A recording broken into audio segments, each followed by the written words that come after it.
So today we're looking at a perennial that is perfect if you are doing a xeric garden or a garden where it is hot, dry, where you don't want to be watering all the time, or if you're just looking for something low maintenance. I'm talking, of course, about Perovskia atriplycifolia or Salvia yang. This was reclassified a few years ago. We still call it Perovskia atriplycifolia. You may know it better by its common name, Russian sage. So the variety that I'm standing next to right now is one of the absolute best on the market and one of the most popular proven winners perennials out there. That is Perovskia Denim and Lace. So compared with just the straight species, Denim and Lace is an incredible improvement. You can see it has a really nice compact size, incredibly dense. The key thing though is it is not spreading through underground runners, which is one of those really annoying bugaboos of the species, where you put it in one spot and then you tend to find it popping up in a ton of different places. So Denim and Lace is going to stay nice, tidy, and right where you put it in the garden. We've had these plants here since we introduced the plant almost 8 years ago. And you can see they're holding their shape, their position just really nice, and it's in kind of this tough spot being sandwiched in the parking lot where it gets a lot of abuse. So Denim and Lace if you're looking for a really good one. So what does the species look like? Well, here we have in one of our side-by-side trials, we have Perovskia atriplycifolia, just the straight seed selection. You can see it's been here for a bit. It's in pretty good shape, but it is a little bit more of an open, sprawling perennial.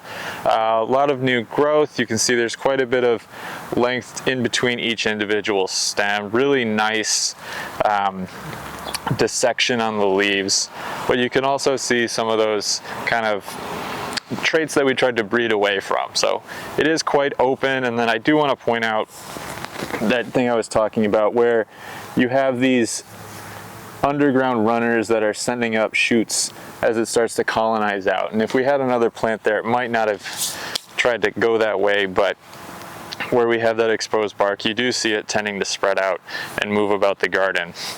Then we have another variety that's kind of well known on the market in filigree, which has a very dissected leaf that we no longer offer.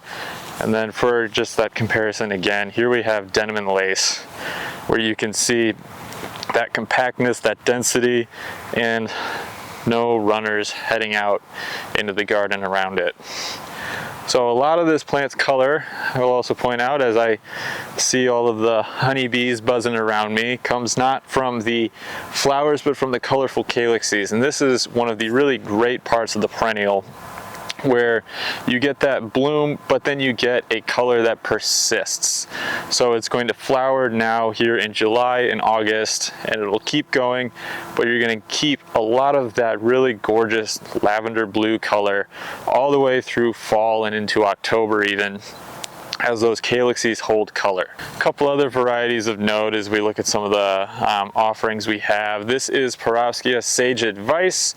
So this is the other Perovskia in the Proven Winners Perennial program. And the two primary differences, they are fairly comparable in height, but what you'll notice with Sage Advice is it is quite a bit more purple. This is the most true purple Perovskia that we have in our catalog. This also has a very vertical habit with all of these plumes coming almost straight up off the plant. And a lot of the density and appearance isn't from more leaves necessarily, but from the fact that the leaves have almost no serration to them. So they're very nice and solid and nearly completely ovate. And that does also translate into a good bit of vigor, as there's no missing piece to each individual leaf. Now we're by one of our latest introductions to the market. This is Perovskia Primetime. It is a little bit later to bloom than both Denim and Lace and Sage Advice, and has a bit more size to it as well. Once it comes into full bloom, you'll feel a little bit more of the impact on the size of this plant.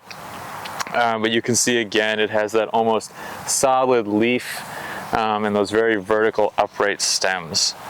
And again, if you're a home gardener or you're looking to overwinter these, the one thing that I would really stress, because compared to a lot of other perennials where they die all the way back to the ground, the Perovskia do have a bit of a woody structure. So particularly in that first year, we don't recommend cutting them back to much more than a 1 foot box. If you don't cut them back at all, they will come back a little bit more sprawly and less tidy. So we do recommend either in late fall after the plant has gone dormant, or in spring, then going in and trimming them down to about a 1 foot ball. And then once that root stock is really established in the garden, you can give them a little bit more of a harder cut back.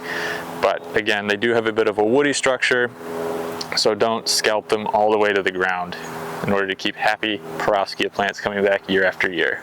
So that's Russian sage. Hopefully you found one that you like.